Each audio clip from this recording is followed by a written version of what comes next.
우리 인사 한번 하죠. 사랑하고 축복합니다. 인사합니다.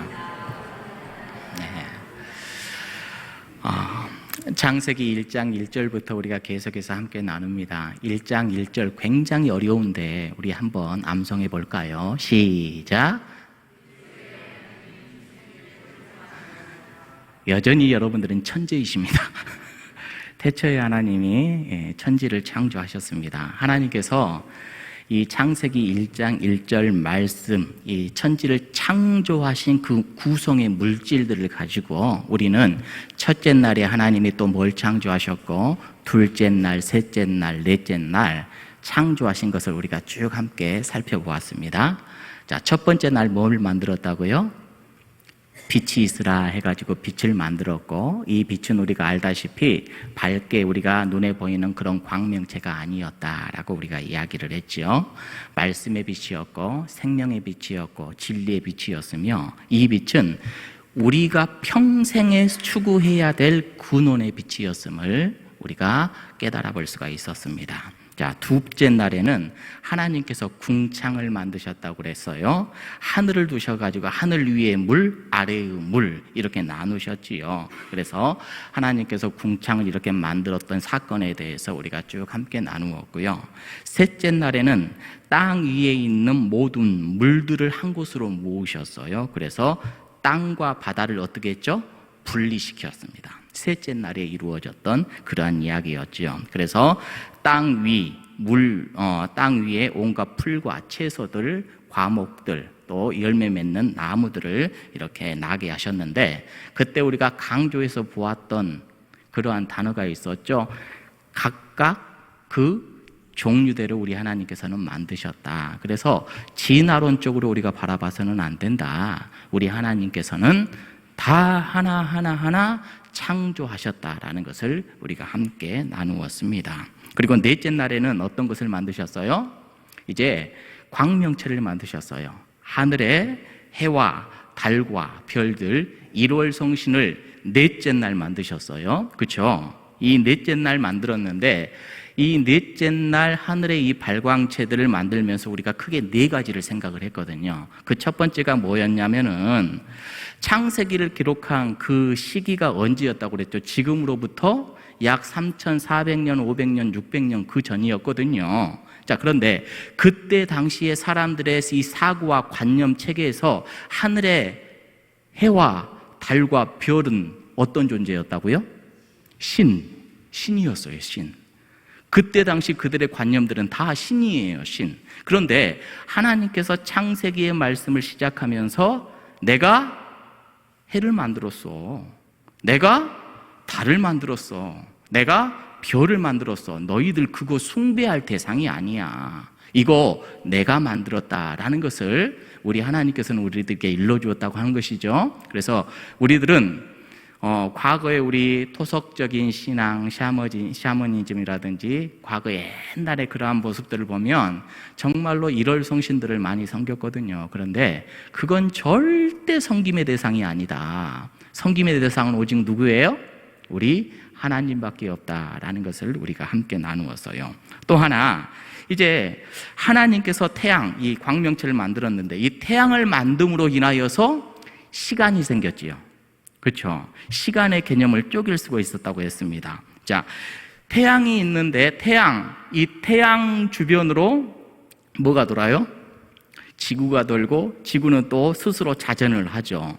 자전을 하는데, 자전하는 이 한 바퀴의 시간이 몇 시간이에요? 24시간. 이로부터 나서 하루는 24시간이 되었구나. 여러 가지로 우리가 지난 시간에 이 부분도 나누었어요. 그런데 중요한 것은 여기에서 하루의 시간이 우리가 형성될 수 있었겠다라는 것을 우리가 생각을 해보았고, 나아가서 또 하나 생각해 볼 수 있는 것은 하나님께서 태양을 만드심으로 인하여서 낮과 밤이 구분이 되었죠. 그렇죠? 그래서 하루라는 것은 24시간이고 24시간에는 낮과 밤이 분명히 생겼다. 이걸 우리가 함께 생각을 했습니다. 자, 그래서 이 24시간 낮과 밤을 일컬어 날이다. 이렇게 이야기를 했어요. 우리 14절의 말씀 다시 한번 읽어볼까요? 14절입니다. 시작.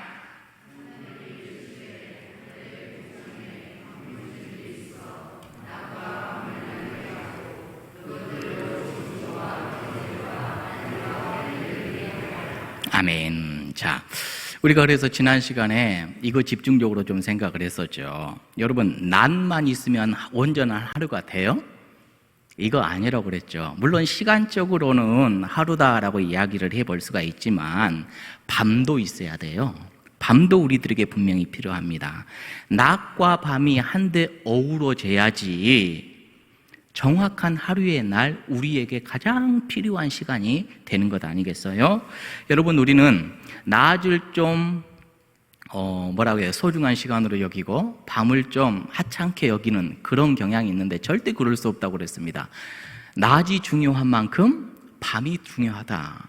낮을 잘 보내기 위해서는 밤을 잘 사용을 해야 돼요. 밤에 평안한 쉼이 있어야 되고 밤에 평안한 우리의 육체의식, 정신의 휴식이 있어야지 낮이라는 시간을 최고의 시간으로 만들어낼 수 있다는 것을 우리가 함께 했다는 것입니다. 자, 이제 그 다음에 네 번째로 우리가 생각해 볼 수 있었던 것은 우리 14절 가장 밑에 부분이니까 그것들로 징조와 계절과 날과 해를 이루게 하라. 뭘로요? 그것들이 뭐죠?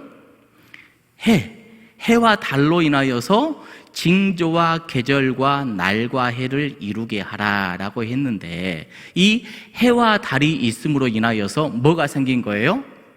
봄, 여름, 가을, 겨울이 생겼고 날, 하루 24시간이 생겼고 해, 1년 365일이 생겼다고 그랬죠. 그래서 징조라는 것은 뭘 의미한다고 그랬어요? 이게 표시다. 원래 히브리 언어로는 표시라는 말이에요. 자, 그래서 원어는 어떻게 번역이 됐었다고 그랬죠? 계절의 날과 해를 나타내는 표가 되기 위하여 있으라. 이렇게 되어 있다고 그랬죠. 자, 그래서 우리가 지난 시간 그렇게 함께 나누었습니다. 자, 그리고 이제 오늘부터는 이제 20절에서 22절, 23절 이렇게 쭉 이렇게 이어나가는데 자, 다섯째 날에는 어떤 일이 있었는지 우리 함께 살펴보도록 할까요? 자, 20절에서 22절까지 우리 함께 읽어봅니다. 시작. 하나님이 이르시되 물들은 생물을 번성하게 하라. 땅 위 하늘의 궁창에는 새가 나르라 하시고 하나님이 큰 바다 짐승들과 물에서 번성하여 움직이는 모든 생물을 그 종류대로 날개에 있는 모든 새를 그 종류대로 창조하시니 하나님이 보시기에 좋았더라. 하나님이 그들에게 복을 주시며 이르시되 생육하고 번성하여 여러 바닷물에 충만하라. 새들도 땅에 번성하게 하시니라. 저녁이 되고 아침이 되니 이는 다섯째 날이었다. 자, 다섯째 날에 있었던 말씀을 우리가 쭉 읽어보았어요. 자, 21절 말씀 다시 한번 띄워줘 보시죠. 자, 하나님께서 다섯째 날에, 자, 물 속의 각종 크고 작은 생물들, 바다 짐승들을 이렇게 만드셨어요. 그 종류대로. 그 종류대로. 또 날개에 있는 모든 새들도 만드셨어요. 그 종류대로. 그 종류대로 다 우리 하나님께서는 각각, 여러분 계속해서 하나님께서 우리들에게 강조하는 것은 뭐예요? 각각 내가 만들었어. 진화된 거 아니야. 그 종류대로 만들었다라고 계속해서 이렇게 이야기를 하고 계시는 겁니다. 여러분 백과사전 한번 찾아보시고 여러분 이 네이버 지식을 한번 찾아보세요. 새가 얼마나 많은 종류가 있는지, 바다의 물고기가 얼마나 많은 종류가 있는지 우리 하나님께서 그런데 다 각각 그 종류대로 만드셨다, 이렇게 말씀을 하고 있어요. 그래서 우리가 상상할 수 없는 양의 많은 동물들이 이때 만들어졌다는 것을 우리가 알 수가 있지요. 자, 그 다음으로 넘어가 봅니다. 자, 24절입니다. 24절. 이제 마지막 날이에요. 여섯째 날에는 무엇을 우리 하나님께서 만드셨는지를 봅니다. 24절과 25절 읽습니다. 시작. 하나님은 이르시되 그 종류대로 내되 가축과 기는 것과 땅의 짐승을 종류대로 내라 하시니 그대로 되니라. 하나님이 땅의 짐승을 그 종류대로, 가축을 그 종류대로, 땅에 기는 모든 것을 그 종류대로 만드시니 하나님이 보시기에 좋았더라. 아멘. 자, 이번에는 하나님께서 땅의 모든 가축과 짐승들을 그 종류대로 만드셨다, 이렇게 말씀을 해요. 자, 가축은 알다시피 뭘 가축이라고 하죠? 사람이 집에서 기르는 짐승들을 가축이라고 하죠. 자, 그래요. 자, 그러면 저기에서 말하는 또 짐승이 나오는데 저 짐승은 어떤 짐승을 말할까요? 뭘 말하는 거예요? 사람이 기르지 않은 야생의 동물들을 이야기를 할 거예요. 그것을 짐승이다, 이렇게 이야기를 합니다. 자, 그 모든 동물들도 하나님께서 각각 그 종류대로 만드셨다, 이렇게 우리들에게 가르침을 줘요. 자, 그리고 이제 26절입니다. 드디어 우리 하나님께서 사람을 만드시는 모습을 우리가 보게 되는데요. 26절 함께 또 볼까요? 시작. 하나님이 이르시되 우리의 형상을 따라 우리의 모양대로 우리가 사람을 만들고 그들로 바다의 물고기와 하늘에서와 온 땅에 기는 모든 것을 다스리게 하자 하시고. 자, 하나님이 말씀을 하셨습니다. 우리가 사람을 만들자. 마지막으로 우리가 하나님께서 사람을 이렇게 만드시는데, 사람을 만들 때는요, 지금까지 천하 만물, 식물, 동물, 짐승, 고기들 만들 때와는 표현 자체가 다르세요. 그렇죠? 표현 자체가 달라요. 자, 26절 잘 봐봐요. 하나님께서 우리의 형상을 따라, 우리의 형상을 따라 뭐 식물을 만들었나요? 동물을 만들었나요? 이런 게 없잖아요. 근데 사람 지을 때는 정말로 각별한 표현을 쓰고 있어요. 우리의 형상을 따라 우리의 모양대로 우리가 사람을 만들자, 이렇게 이야기를 하고 있어요. 여러분, 저기에서 우리는 누구죠? 하나님이신데 우리 했으니까 우리는 어떻게 이것을 정확하게 보아야 돼요? 삼위일체 하나님이시죠. 그렇죠? 삼위일체 하나님. 자, 베레스바라 엘로힘 했어요. 엘로힘은 단수라고요, 복수라고요? 복수예요. 단수는 엘로하거든요.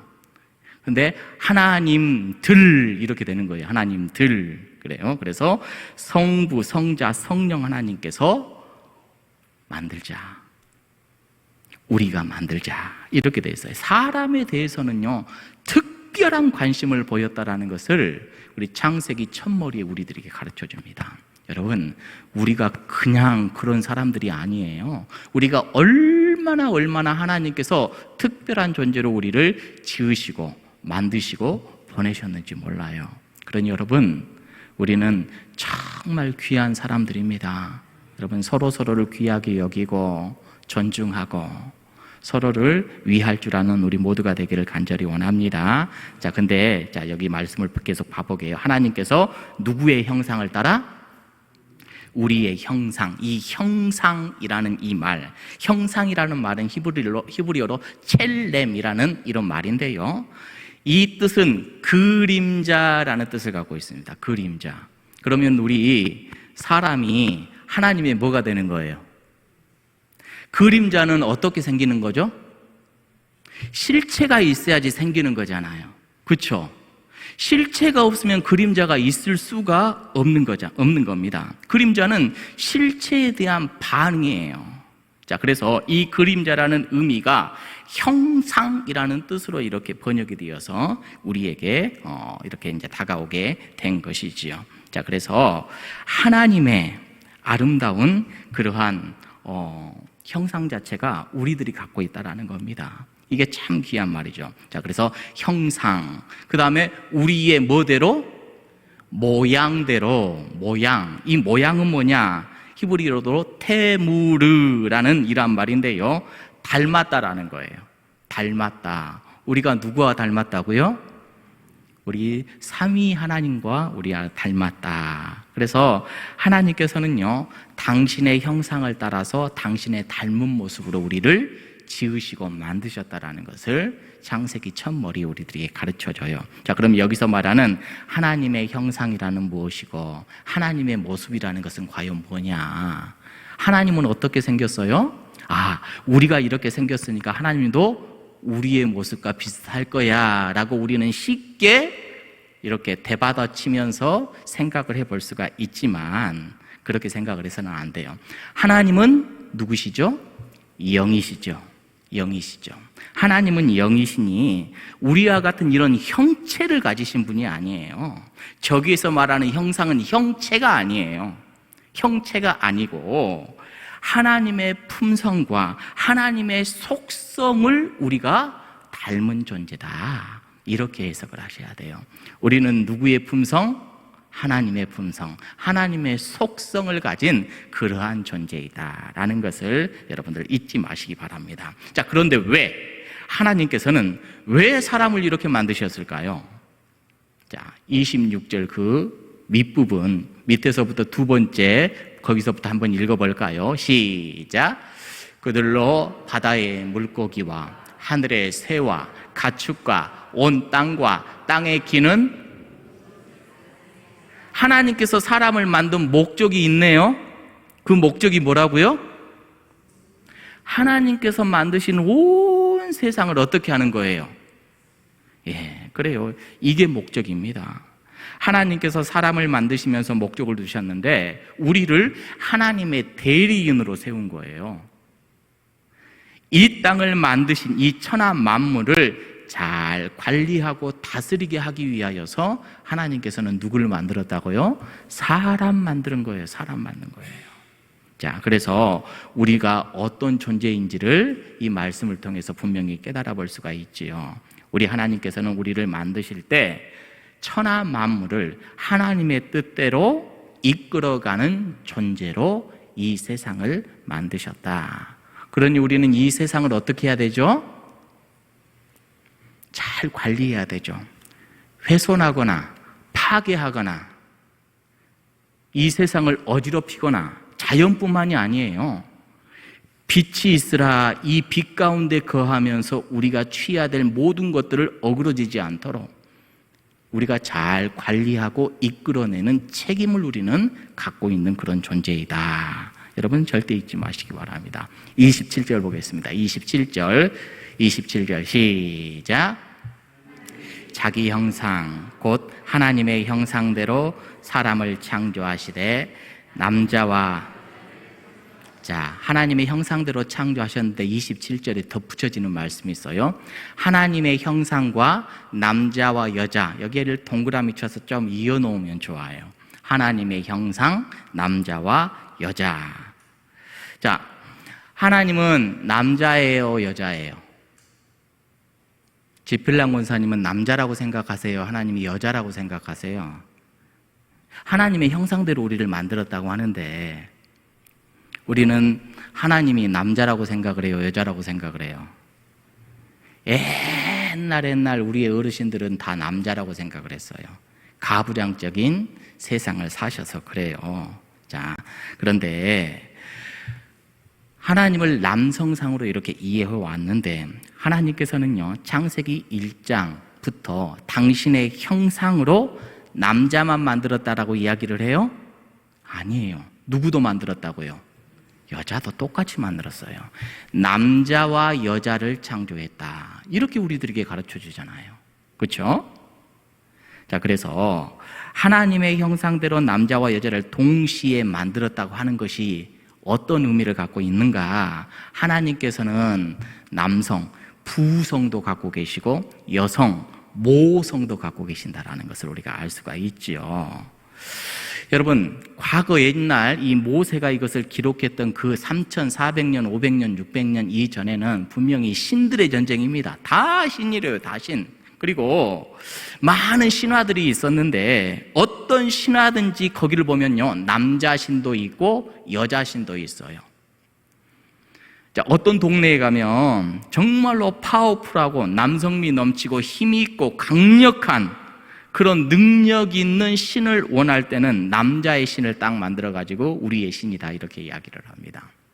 그리고 또 어머니처럼 섬세하고 자애롭고 깊은 사랑이 필요할 때는 여성신을 만들어 놓고 그것을 섬겨요. 옛날 사람들의 모습이었거든요. 자, 그래서 자기가 원하는 것들을 추구하기 위하여서 자기가 생각해내는 그러한 신들을 만들어가지고 막 섬겼다고요. 그런데 하나님께서는요, 자기 자신이, 우리 하나님 당신 자신이 부성도 갖고 계시고 모성도 갖고 계시는, 동시에 모든 것들을 지니고 계시는 분으로서 우리에게는 남자신이 따로 있고 여자신이 따로 있어요? 그게 아니에요. 그게 아니다. 여러분, 이것을 분명하게 조금 더 잘 알았더라면 로마 캐톨릭은 이런 실수와 오류를 범했죠. 로마 캐톨릭에서는요, 예수님의 어머니 마리아를 숭배할까요, 안 할까요? 숭배하는 게 있어요. 신학적으로 막 토론을 하면 자기들은 안 한다고 하거든요. 그런데 실질적으로 가서 딱 보면은 숭배해요. 거의 마리아를 신격화 시켜가지고 굉장히 모시고, 어떨 때는 필요할 때 마리아를 향하여서 기도를 합니다. 어떻게 기도하는지 아세요? 성모 되신 마리아여, 우리의 기도를 들어주소서. 들어보셨어요? 음유를 이렇게 만들어가지고 마리아여 하면서 막 이렇게 기도를 해요. 예. 여러분, 그럴 필요가 없어요. 우리 하나님은 남성의 성품도 가지고 계시고 여성의 성품도 가지고 계시고, 우리 하나님은 내 아버지이시기도 하시고 내 어머니이시기도 하시고. 여러분, 그래서 우리는 하나님, 하나님, 이따가 우리 기도할 때 주여, 주여 하며 외치면 우리 하나님은 내 아버지이시기도 하시고 어머니이시기도 하시고, 우리를 있는 그대로 다 들어주시고 품어주시는 분이 바로 우리 하나님이라는 것을 우리가 여기에서 생각해 볼 수가 있는 것이지요. 여러분, 하나님께서는요, 남자와 여자를 누구의 형상대로 창조하셨다고요? 하나님의 형상. 자, 그래서 남자 혼자서는요, 하나님의 형상을 온전히 회복하기가 쉬울까요, 어려울까요? 어려워요. 여자 혼자서는 하나님의 온전한 형상을 회복할 수 있을까요, 없을까요? 없어요, 이것도. 자, 그래서 결혼의 신비가 여기에서 나오는 겁니다. 왜 결혼을 해야 되는지, 결혼의 신비가 여기에서 나오는 거예요. 남자와 여자가 하나로 어우러져서 삶을 이루어내야 되는 것, 둘이 하나가 되어서 부성애와 모성애를 동시에 지니고 계신 우리 하나님의 품성과 속성을 부부의 삶 속에서 회복시킬 수 있는 거예요. 자, 그래서 부부, 이 결혼이 둘이 하나가 될지니라 이렇게 명령하셨잖아요. 분명히 둘이에요. 둘인데 우리 하나님께서는 둘이 하나가 된다, 이로써 하나님의 온전한 성품으로 나아갈 수 있다는 것을 우리들에게 가르쳐 주는 겁니다. 여러분, 기억하십시다. 세상에 60억, 70억 인구가 있는데 그 반이 남자고 그 반이 여자예요. 그런데 그 많은 남자, 여자들 다 필요 없고, 지금 내 남편, 지금 내 아내를 통해서 하나님의 형상은 회복이 되는 줄로 믿습니다. 할렐루야. 왜 우리 추강 집사님은 아멘을 안 하세요? 우리 직원사님을 통하여서 아름다운 하나님의 형상이 회복이 되는 겁니다. 서로 간에 통하여서 회복이 되어져 가는 거예요. 여러분, 그럼에도 불구하고 가만히 생각을 해봅니다. 내 배우자는 왜 이렇게 내 속을 썩이는가? 저렇게 해가지고 형상이 회복이 돼갈 것인가? 막 도전을 하고 이야기하시는 분들이 계셔요. 여러분, 그런 분들은 한 번 더 생각을 해보세요. 나를 속 썩이는 그 배우자를 통하여서 하나님께서는 당신이 나의 모난 부분들을 갈고 닦고 만져서 회복시켜줘 나아가는 그러한 과정이라 생각하셔야 됩니다. 내가 온전한가요? 왜 남편만 잡으려고 하고 왜 아내만 이렇게 지적질만 하려고 해요? 서로를 통하여서 서로 만들어져 나아가는 것입니다. 여러분, 살아갈 때 서로 의견이 불일치할 수도 있어요. 생각이 다를 수도 있습니다. 그런데 가만히 들어보면 이것도 일리가 있고 저것도 일리가 있어요. 근데 생각이 서로 양보를 안 하니까 부딪혀지는 것이지요. 근데 하나님께서는 이분을 나의 짝으로 맺어주셔서 하나님의 아름다운 것들을 이루어 나가시려고 하시는구나, 이것을 우리가 딱 개념적으로 못 받고 있다라면 그 기초가 우리는 형성이 되어서 서로 어떤 일이 있어도 존중할 수 있는 것이지요. 그렇죠? 그래서 여러분들이 지금 함께하는 배우자가 우리 하나님께서 허락하여 주신 하나님의 아름다운 형상을 잘 갖추어 나가기 위하여서 주신 나의 영원한 동반자이다 라고 생각하면서 더 사랑해 주시고 더 품어주시고 더 안아주시는 여러분들이 되기를 주님의 이름으로 축복합니다. 이제 말씀을 마칠 텐데 이 말씀 한 말씀 하고 마칠게요. 오늘 신방을 여러 군데 다녔는데요, 신방을 다니면서 여러분들 잘 아시는 우리 권순년 집사님, 김희옥 권사님 한번 찾아뵀어요. 두 분 다 고령이시잖아요. 93세. 몸이 불편해가지고 교회에 못 나와서 참 답답해 하시고 힘이 들어 하셔요. 안부를 이야기를 하다가 식사 이야기가 나왔어요. 식사 이야기를 하는데 자녀들이 이틀이면 한 번꼴로 와가지고 이것저것 준비 다 해주고 이렇게 한대요. 또 하루에 오후 시간에 3시간씩 도우미 가가지고 많이 잘 도와준대요.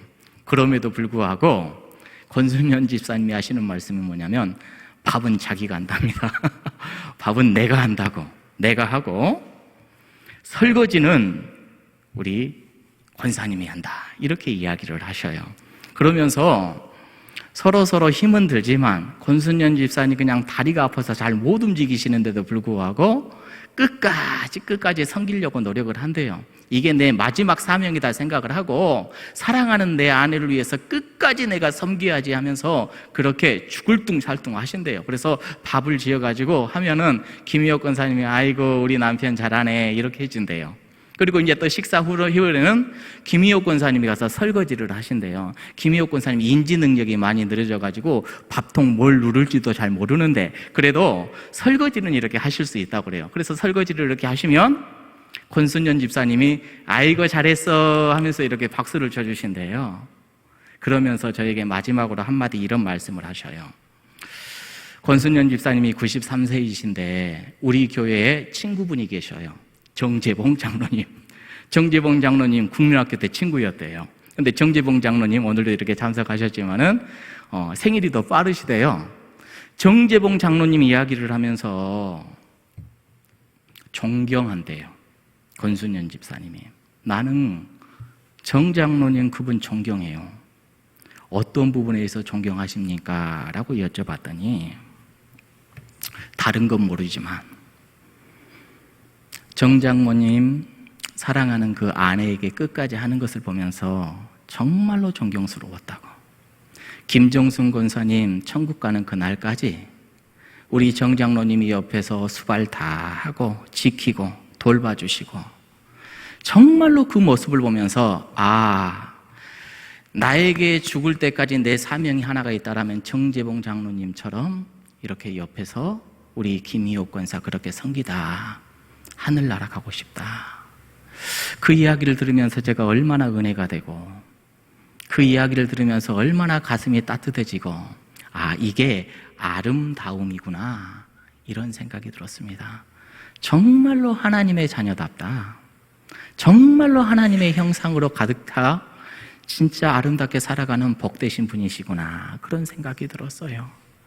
우리 앞에 계시지만 우리 이광부 장로님과 우리 권사님도 마찬가지시지요. 서로 사랑해 주시고 품어 주시고 아껴 주시는 하는 모습들 보면 정말 우리의 삶의 모범이시고 신앙의 모범자들이시다 그런 생각이 들어요. 여러분, 우리 주위에는 이렇게 아름답게 신앙생활하고 아름답게 서로 부부를 아끼고 귀하게 살아가는 분들이 많네요. 여러분, 우리도 그렇게 살아내기를 주님의 이름으로 축복합니다. 여러분, 남자와 여자가 부부가 하나가 되어서 살아나가는 것은 정말로 아름다운 일입니다. 하나님의 형상을 따라 나아가는 거예요. 여러분, 더 아껴주십시다. 더 품어주십시다. 더 섬겨주십시다. 이게 바로 우리 하나님께서 우리들에게 이 밤에 들려주시는 귀한 말씀입니다.